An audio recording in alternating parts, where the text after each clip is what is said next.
साथियों का स्वागत है हमारे एसएमसी समस्तीपुर के यूट्यूब प्लेटफॉर्म पर। तो आप सभी देख रहे हैं सक्सेस मेकर क्लब निःशुल्क शैक्षणिक संस्थान काशीपुर समस्तीपुर। तो आज का जो सेट रहने वाला है या बिहार एसएससी का जो इंटर लेवल एग्जाम होती है उसका साप्ताहिक टेस्ट का आज 25 क्वेश्चन जो है सिर्फ और सिर्फ साइंस के प्रश्नों का जो है डिस्कशन आपको देखने को मिलेगा। तो जिसमें हम चलते हैं आप सभी को लेकर क्वेश्चन नंबर 1 की तरफ। साइंस के प्रश्नों को देखते हैं क्या है प्रश्न, और जैसा कि एग्जाम में पूछा जाता है और यह सभी एग्जामों के लिए आपका महत्वपूर्ण रहेगा। देखने में भले ही आसान है लेकिन यही एग्जाम में मुश्किल बन जाती है। तो क्वेश्चन नंबर 1 की तरफ चलते हैं। क्वेश्चन नंबर 1 में कहा जा रहा है, 1 नंबर क्वेश्चन कहा जा रहा है, सबसे अधिक क्रियाशील धातु तत्व कौन सा है। इसको ध्यान से समझना है। सबसे अधिक क्रियाशील धातु तत्व की यदि हम बात करें तो वह कौन सा हो जाएगा, सीजियम हो जाएगा। क्या हो जाएगा, सीजियम। अगर हम बात करते हैं सीजियम को तो यह ऐसा धातु तत्व है जिसे हथेली पर रखने के बाद जो है द्रव अवस्था में बदल जाता है। यानी सीजियम एक ऐसा धातु तत्व है जिसे हथेली पर यदि रखेंगे तो यह द्रव अवस्था में बदल जाएगा। ठीक है, इसको ध्यान रखना है। और सौर सेलों में प्रयुक्त होने वाला जो है धातु क्या है, तो वो सीजियम है, ये भी ध्यान रखना है। आगे बात करते हैं, सबसे प्रबल उपचायक की बात करते हैं तो सबसे प्रबल उपचायक जो है वो फ्लोरीन होता है। क्या होता है, फ्लोरीन होता है सबसे प्रबल उपचायक की बात करते हैं। यदि विद्युत ऋणात्मकता सबसे अधिक की बात करते हैं तो वो भी फ्लोरीन का ही हो जाएगा। सर्वाधिक विद्युत ऋणात्मकता किसका होता है, फ्लोरीन का होता है। सबसे प्रबल उपचायक कौन होता है, फ्लोरीन ही होता है। ठीक है, अगर हम बात करें सबसे अधिक इलेक्ट्रॉन बंधुता वाला तत्व की बात करते हैं तो सबसे अधिक इलेक्ट्रॉन बंधुता वाला तत्व जो है वो क्लोरीन हो जाएगा। कौन हो जाएगा, क्लोरीन हो जाएगा। सर्वाधिक इलेक्ट्रॉन बंधुता वाला तत्व जो है क्लोरीन हो जाएगा। ठीक है, आगे हम बात करते हैं और हीलियम, तो ये सभी आप जान ही रहे हैं। आवर्त सारणी में जो है शून्य वर्ग के अंतर्गत जो है 6 तत्व है जिसमें हीलियम भी एक आते हैं। किसमें, शून्य वर्ग।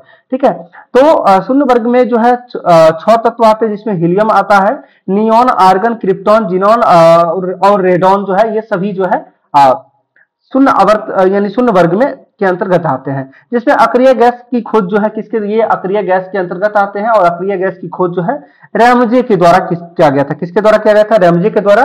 जिसमें से हम बात करते हैं हीलियम का खोज किसके द्वारा किया गया था, हीलियम की खोज की यदि हम बात करते हैं तो फ्रैंकलैंड और लोकेयर के द्वारा जो है हीलियम की खोज किया गया था। किसके द्वारा किया गया था, फ्रैंकलैंड और लोकेयर के द्वारा जो है हीलियम की खोज किया गया था।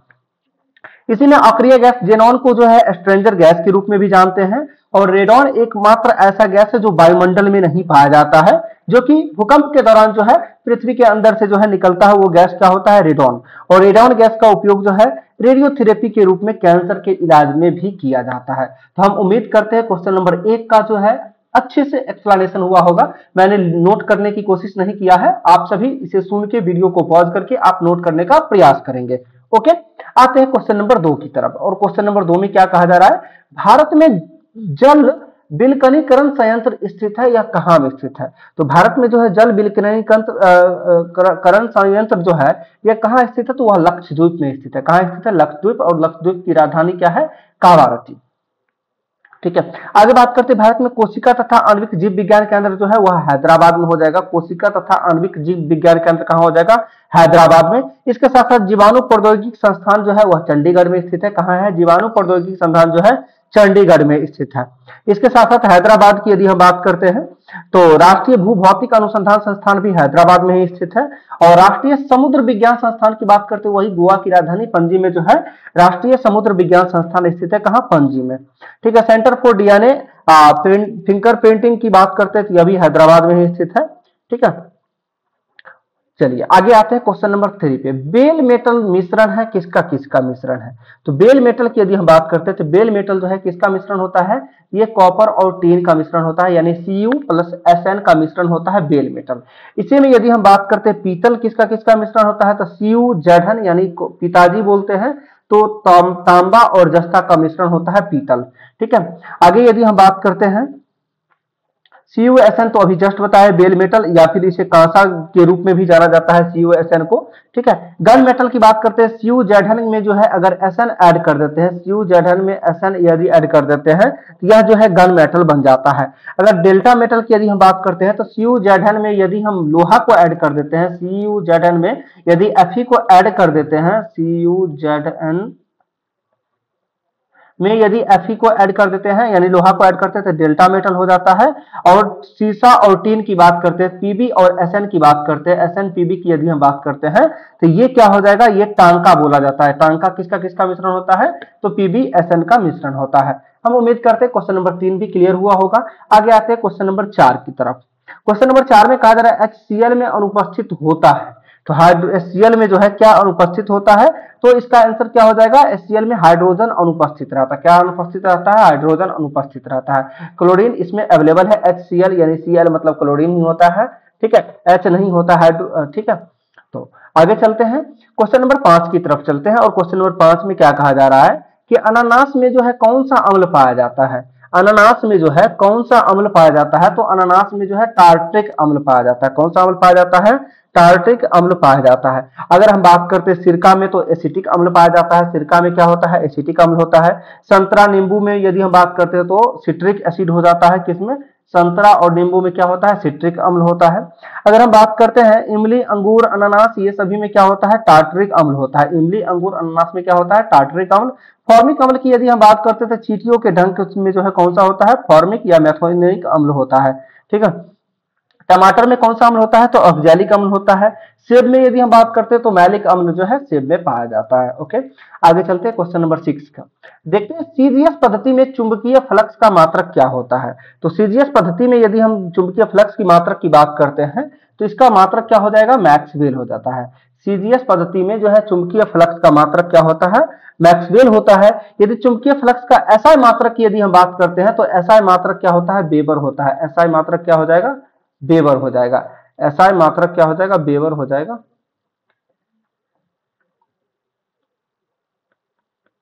ऐसा मात्रक वेबर हो जाएगा। यदि चुंबकीय फ्लक्स की यदि हम बात करते हैं सीजीएस पद्धति में, इसका मात्रक क्या हो जाता है, तो सीजीएस पद्धति में किसका, चुंबकीय पद्धति का जो है, सॉरी, सीजीएस पद्धति में चुंबकीय फ्लक्स का एसआई फ्लक्स का मात्रक की बात करते हैं तो वह मैक्सवेल सही है।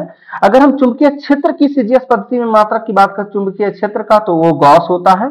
अगर चुंबकीय क्षेत्र की तीव्रता का एसआई मात्रक की बात करते हैं तो न्यूटन पर एम्पियर मीटर या फिर टेस्ला होता है, ठीक है। क्या होता है, टेस्ला होता है। और ज्योति फ्लक्स का मात्रक क्या होता है, ल्यूमेन होता है। आगे बात करते हैं क्वेश्चन नंबर 7 में, प्रकाश ऊर्जा सर्वाधिक किस रंग का होता है, यानी प्रकाश ऊर्जा जो है सर्वाधिक किस रंग का होता है, तो किस रंग का सर्वाधिक होता है, तो वह जो है नीला रंग का सर्वाधिक होता है। किस रंग का, नीला रंग का जो है प्रकाश ऊर्जा सर्वाधिक होता है। आगे यदि हम बात करते हैं प्रकाश के लाल रंग का तरंगदैर्घ्य जो है सबसे अधिकतम होता है, तरंगदैर्घ्य सबसे अधिक लाल का ही होता है। बैंगनी रंग की तरंगदैर्घ्य की बात करते हैं तरंगदैर्घ्य न्यूनतम होता है। लाल का अपवर्तनांक की बात करते हैं तो लाल का अपवर्तनांक कम होता है और बैंगनी का अपवर्तनांक जो है सर्वाधिक होती है। अगर लाल का वेग की यदि हम बात करते हैं तो लाल का वेग अधिकतम होता है और बैंगनी की बात करते हैं तो बैंगनी कलर का जो है वेग जो है यानी वेलोसिटी जो है वो न्यूनतम होता है, ये ध्यान रखना। यानी लाल की बात, रेड कलर की बात करते हैं तो अपवर्तनांक कम होता है, इसका तरंगदैर्घ्य जो है अधिक होता है। इसके साथ साथ की बात करते हैं तो वेलोसिटी जो है इसका अधिक, यानी तरंगदैर्घ्य वेलोसिटी अधिक होता है, अपवर्तनांक कम होता है। और बैंगनी की यदि हम बात करते हैं, वॉयलेट कलर की बात करते हैं, इसका जो है अपवर्तनांक सबसे अधिक होता है, तरंगदैर्घ्य सबसे लोएस्ट होता है और अब बात करते हैं यदि वेलोसिटी का, वो भी लोएस्ट होता है। आगे चलते हैं, रिमोट कंट्रोल डिवाइस में जो है किस किरण का उपयोग करते हैं। तो रिमोट कंट्रोल डिवाइस में जो है किस तरंग का उपयोग किया जाता है, यानी किस किरण का उपयोग करते हैं। तो रिमोट कंट्रोलिंग डिवाइस में जो है किसका, तो अवरक्त किरणें का उपयोग करते हैं। किसका करते हैं, अवरक्त किरणें का उपयोग करते हैं, ठीक है। और बात करते हैं सूक्ष्म तरंग की बात करते हैं तो सूक्ष्म तरंग इसमें दिया गया है। तो सूक्ष्म तरंग तो 10⁻³ से लेके 10⁻² तक का जो है 10⁻³ से लेके 10⁻² तक के जो है तरंगे को जो है सूक्ष्म तरंगे के रूप में जाना जाता है। अवरक्तीकरण की बात करते हैं तो इसका खोज जो है विलियम हर्शेल के द्वारा किया गया था और इसका उपयोग जो है कुहरे की स्थिति में फोटोग्राफी करने के लिए जो है अवरक्त किरणें का उपयोग करते हैं, ठीक है। पराबैंगनी किरण की यदि खोजकर्ता की बात करते हैं तो पराबैंगनी किरण की खोजकर्ता कौन हो जाएंगे, कार्ल रिटर हो जाएंगे, ठीक है। गामा किरण की बात करते हैं तो पॉल बिलार्ड के द्वारा गामा किरण का खोज किया गया था। अगर गामा किरण के नामकरण की यदि हम बात करते हैं तो रदरफोर्ड जो है गामा किरण का नामकरण किया था। इसके साथ साथ एक्स किरण की यदि हम बात करते हैं तो रॉन्टजन के द्वारा एक्स किरण की खोज किया गया था। अगर दृश्य विकिरण की बात करते हैं तो न्यूटन के द्वारा दृश्य विकिरण की खोज किया गया था। दीर्घ रेडियो तरंग मार्कोनी के द्वारा और लघु रेडियो तरंग जो है हर्ट्ज के द्वारा किया गया था। ठीक है, आगे चलते हैं, क्वेश्चन नंबर 9 की तरफ चलते हैं। क्वेश्चन नंबर 9 में क्या कहा जा रहा है, तो जब बर्फ पिघलता है तो उसका आयतन पे क्या प्रभाव पड़ता है। तो जब बर्फ पिघलता है तो उसका आयतन क्या होता है, घटता है। बर्फ पिघलता है तो उसका आयतन क्या होता है, घटता है। चलिए आगे क्वेश्चन नंबर 10 देखते हैं। संवेग परिवर्तन की दर बराबर होती है, यानी संवेग परिवर्तन की दर जो है किसके बराबर होता है, तो वो बल के बराबर होता है। संवेग में परिवर्तन को बल बोला जाता है। आगे पर्ल एस कहा जाता है, तो पर्ल एस जो है किसे कहा जाता है, तो K2CO3 को जो है पर्ल एस के रूप में जानते हैं। किसे जानते हैं, K2CO3 को जो है पर्ल एस के रूप में जानते हैं। अगर कोयले के जलने से कौन सा गैस निकलता है, तो कोयले के जलने से जो है कौन सा गैस निकलता है, इसकी बात करते हैं। तो कोयले के जलने से carbon monoxide gas, carbon oxygen नन दिया गया है। तो कोयले के जलने से जो है कार्बन डाइऑक्साइड यानी CO2 जो है गैस निकलते रिलीज होती है। कौन सा, CO2। आगे है क्वेश्चन नंबर 13, प्रकृति में प्राप्त तत्वों की संख्या कितनी है। तो अभी जो प्रकृति में प्राप्त तत्व है उसमें यानी उसमें तत्वों की संख्या की बात करते हैं, तो कुल कितना तत्व है, तो 94 तत्व है प्रकृति में। कितना है, 94। आगे आते हैं क्वेश्चन नंबर 14 में, तो कहा जा रहा है निफेंथी सखासियाना नामक पौधा भारत के किस राज्य में पाया जाता है। यानी निफेंथी सखासियाना नामक पौधा जो है यह भारत के किस राज्य में पाया जाता है, तो भारत के मेघालय राज्य में पाया जाता है। किसमें पाया जाता है, मेघालय में। आगे किलोसिस नामक रोग जो है किस विटामिन की कमी के कारण होता है, तो किलोसिस नामक रोग जो है विटामिन किसके कारण, तो विटामिन B2 की कमी के कारण होता है। विटामिन पिछले डिस्कशन में मैंने सभी विटामिन का रासायनिक केमिकल नाम जो है मैंने बताया था, ठीक है। इसमें देखते हैं, तो पेलाग्रा रोग की बात करते हैं। तो पेलाग्रा रोग जो है या फिर जिसे हम 4D सिंड्रोम रोग के नाम से भी जाना जाता है, वो विटामिन B3 के कमी के कारण होता है। पेलाग्रा किसके, B3 के कमी के कारण। एनीमिया की बात करते हैं, एनीमिया रोग विटामिन B6 की कमी के कारण होता है। अगर हम बात करते हैं एनीमिया जो है और पांडु रोग एक साथ आता है, तो ये विटामिन B12 की कमी के कारण होता है। अगर बात करते हैं लकवा किस विटामिन की कमी के कारण, तो विटामिन B7 की कमी के कारण जो है लकवा रोग होता है। किसके कारण, विटामिन B7 के कमी के कारण जो है लकवा रोग होता है। चलिए आगे देखते हैं। आगे है या पेचिस रोग की बात करते हैं, तो विटामिन B11 हो जाएगा, जिसका रासायनिक नाम जो है फॉलिक अम्ल होता है, पेचिस।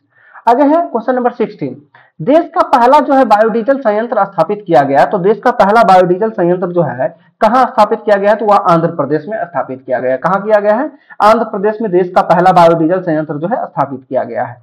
आगे बात करते हैं क्वेश्चन नंबर 17 का। तो 17 में कहा जा रहा है कौन सी धातु नाइट्रोजन में जलती है। तो नाइट्रोजन में जलने वाली जो है धातु जो है वह कौन सी धातु है, तो वह धातु कौन सी है, मैग्नीशियम है। मैग्नीशियम ऐसा धातु है जो नाइट्रोजन में जलती है, ठीक है। आगे बात करते हैं क्वेश्चन नंबर 18 का। तो 18 में कहा जा रहा है आयोडीकृत लवण में रहता है। तो आयोडीकृत लवण में जो है क्या रहता है, क्या उपस्थित रहता है, तो पोटेशियम आयोडाइड जो है आयोडीकृत लवण में उपस्थित रहता है। क्या, पोटेशियम आयोडाइड।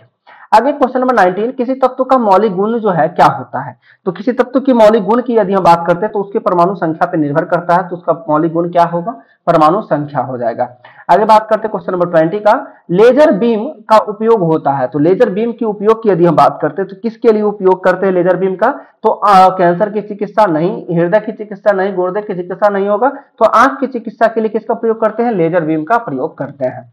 आगे देखते हैं क्वेश्चन नंबर 21 में। 21 नंबर क्वेश्चन कहा जा रहा है कि परमाणु में प्रोटॉन होते हैं। तो परमाणु में प्रोटॉन होते हैं, नाभिक के भीतर होते हैं, नाभिक के बाहर होते हैं, या कक्षक में होते हैं, या फिर नाभिक और कक्षक दोनों में होते हैं। तो इसका सही आंसर क्या रहने वाला है, तो नाभिक के भीतर जो है प्रोटॉन स्थित रहता है। तो सही आंसर ऑप्शन ए होगा।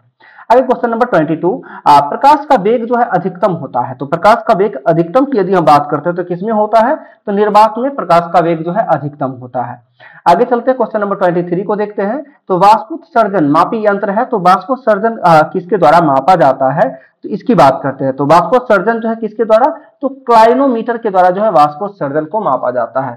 हाइग्रोमीटर की यदि हम बात करते हैं, एक मिनट,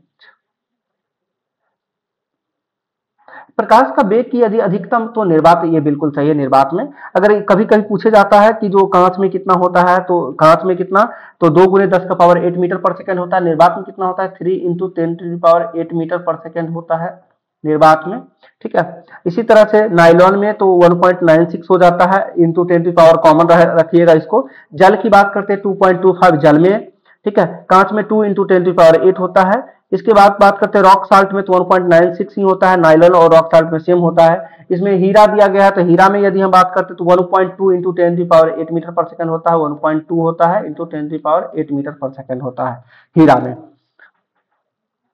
तारपीन की तेल की बात करते हैं तो 2.04 होता है तारपीन के तेल में। ठीक है, तो ये सभी ध्यान रखना है। आगे बात कर रहे थे क्वेश्चन नंबर 23 का। 23 नंबर क्वेश्चन में कहा जा रहा है कि जो है बाष्पोत्सर्जन मापी यंत्र कौन सा है, तो क्लाइनोमीटर जो है बाष्पोत्सर्जन मापी सॉरी 1 मिनट पोटोमीटर होता है। बाष्पोत्सर्जन के लिए जो है पोटोमीटर का प्रयोग करते हैं। तो ऑप्शन डी जो है इसका बिल्कुल सही आंसर हो जाएगा। और वायुमंडल में जो है आर्द्रता की बात करते हैं तो आर्द्रता मापने वाले यंत्र क्या होते हैं, हाइग्रोमीटर होते हैं आर्द्रता मापने वाला। अगर हाइड्रोमीटर की यदि हम अगर रहता तो वो क्या अपेक्षित घनत्व को मापता है हाइड्रोमीटर, इसको ध्यान रखना है। कैस्कोमीटर तो पौधे की जो है देखिए वृद्धि को मापने के लिए कैस्कोमीटर का प्रयोग करते हैं। ठीक है, कैस्कोग्राफ होता है वो। आगे बात करते हैं यदि दूर स्थित वस्तु का ताप पता करना है तो वो पायरोमीटर होता है। और गैस का दाब मापने के लिए मैनोमीटर का प्रयोग करते हैं। आगे है 24 नंबर क्वेश्चन। कहा जा रहा है कोशिकीय श्वसन का सक्रिय स्थल क्या है, तो कोशिकीय श्वसन का सक्रिय स्थल की यदि हम बात करते हैं तो वो कौन सा स्थल हो जाएगा, वह माइटोकॉन्ड्रिया हो जाएगा। कौन हो जाएगा, माइटोकॉन्ड्रिया हो जाएगा। माइटोकॉन्ड्रिया की बात करते हैं तो माइटोकॉन्ड्रिया का खोज जो है अल्टमैन के द्वारा किया गया था। किसके द्वारा, अल्टमैन के द्वारा किया गया था। 1886 में किया गया था, 1886 में। इसके साथ साथ इसका नामकरण की यदि हम बात करते हैं तो नामकरण किसके द्वारा किया गया था, तो बेंडा के द्वारा जो है इसका नामकरण किया गया था। किसके द्वारा, बेंडा के द्वारा इसका नामकरण किया गया था। अगर हम बात करते हैं कोशिका का शक्तिगिर यानी पावर हाउस किसे कहा जाता है, तो माइटोकॉन्ड्रिया को ही कहा जाता है। माइटोकॉन्ड्रिया जो है विखंडन के द्वारा जो है विभाजित होती है। किसके द्वारा विभाजित होती है, विखंडन के द्वारा जो है विभाजित होती है। और डीएनए केंद्रक के अलावा माइटोकॉन्ड्रिया कहां पाया जाता है, तो हरित लवक में पाया जाता है। ये भी ध्यान रखना है। आगे बात करते हैं गोल्जी काय की बात करते हैं तो गोल्जी काय को जो है कैमिलो गोल्जी के द्वारा जो है इसका खोज किया गया था। और गोल्जी काय को यातायात प्रबंधक के रूप में जाना जाता है। यानी कोशिका के अणुओं के मध्य जो है यातायात प्रबंधक के रूप में किसको जानते हैं, गोल्जी काय को जानते हैं। राइबोसोम की यदि हम बात करते हैं तो राइबोसोम की खोज करता यदि कौन बात करते हैं तो ये जो है इसे पैराडे के द्वारा किया गया था। और राइबोसोम की यदि हम बात करते हैं तो इसे प्रोटीन फैक्ट्री के रूप में भी जानते हैं। किस रूप में, प्रोटीन फैक्ट्री। लाइसोसोम की बात करते हैं डी डुबे के द्वारा जो है 1955 में खोज किया गया था इसका। और लाइसोसोम को कोशिका की आत्महत्या की थैली के रूप में जाना जाता है। ठीक है, चलिए आगे आते हैं क्वेश्चन नंबर 25 जो कि आज के साइंस का ये लास्ट प्रश्न होगा। फिर अगले क्लास में हम इसमें जीके की चर्चा करेंगे जो कि बहुत ही महत्वपूर्ण प्रश्न इसमें दिए गए हैं। क्वेश्चन नंबर 25, गुणसूत्र होते हैं तो गुणसूत्र क्या होते हैं, तो गुणसूत्र डीएनए और प्रोटीन मिलकर बना होता है। यानी गुणसूत्र क्या होता है, डीएनए और प्रोटीन होता है। आगे दिया गया है इसमें ओडिया भाषा को शास्त्रीय भाषा का दर्जा कब प्राप्त हुआ था। आप लोग कमेंट करके बताइएगा। कल आप लोग को 26 नंबर क्वेश्चन से लेकर 75 तक का आपको वीडियो प्रोवाइड कल इवनिंग में हो जाएगी। ठीक है, तो आज के लिए इतना ही। आप सभी को बहुत बहुत धन्यवाद, आभार। आप सभी अगर वीडियो अच्छा लगे तो अपने दोस्तों के बीच इसे शेयर जरूर करें। Okay, thank you.